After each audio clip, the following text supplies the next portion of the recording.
we help banks all the time in formulating their business strategy and dovetailing it with their IT strategy. But a very critical, significant part of any IT roadmap is in the definition and development of the enterprise architecture and the what we call as the EA blueprint, right? In essence, the enterprise architecture has four broad components. The business or the functional architecture, which obviously cascades from the business and the digital strategy and aspirations. The application architecture and the integration around it. The data architecture and the information flow. And obviously the underlying infrastructure and technology architecture, right? Now, let's start with why is an enterprise architecture even critical for a bank? Well, for starters, having a rationalized application architecture is a prerequisite for a very high quality response to business needs. Imagine having, a plethora of applications that aren't talking to each other, and it's not having a systematic approach, only will result in actually having poor quality response to the business. But more importantly, having a good information quality, which is a derivative of having a good data architecture, is a prerequisite for great quality decisions. Better decisions always are dependent on having the right information quality. And needless to say, having an integrated infrastructure also helps in better IT productivity, reduced operating cost, and obviously having a sustained reduced cost structure. Now, how does one determine if you're having the right enterprise architecture, or let's say what the medium to long term benefits are? I think it's about being able to respond in time, so speed, being able to grow without any bottlenecks, which is about scalability, and ensuring that you have a sustained cost structure, so it's about sustainability.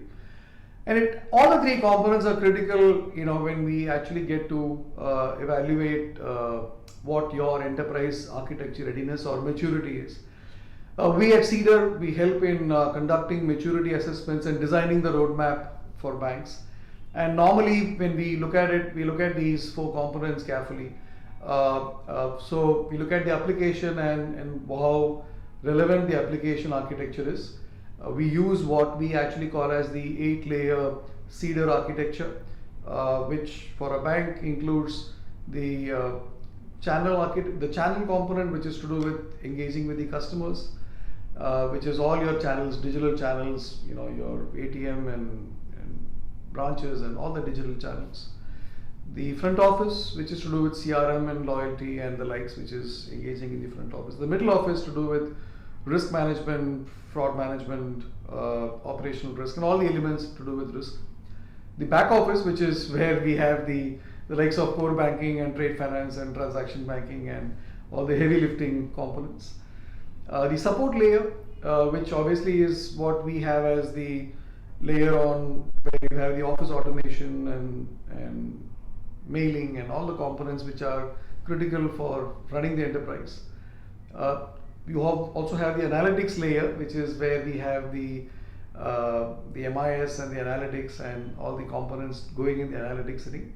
The external payments layer, which is the layer that we engage with all the third-party ecosystem engagement on the payments front. You also have a payments hub in most situations that engages there, and obviously there is an integration layer that connects all of them, right? So all the 8 layers together, is what one gets to evaluate in an application architecture, where you also evaluate the individual applications, the systems, and their readiness or the relevance in the context of what you're seeking as a roadmap. You either retain the application or replace it or upgrade it, and if you don't have it already, then sometimes the recommendation is to procure one, right?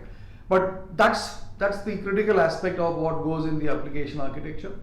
And then the whole aspect about what goes in the consolidation of the portfolio. The data part is actually about having the right data management, data storage, and the flow. You also need to look at the technology from an infrastructure and security, particularly in cloud context, and that's again a critical component that goes in an enterprise maturity assessment. Now, lastly, I think when you have an enterprise architecture, as a critical component, or let's say as a theme that is being adopted in a bank, it also becomes pertinent to make sure that you have the right capabilities. So what goes in driving capabilities? It starts with having the right operating model, making sure you have the right governance. It's no point having a great architecture blueprint document but actually not being implemented and governed around it. So having the right governance and aligned processes that make sure that your governance is effective.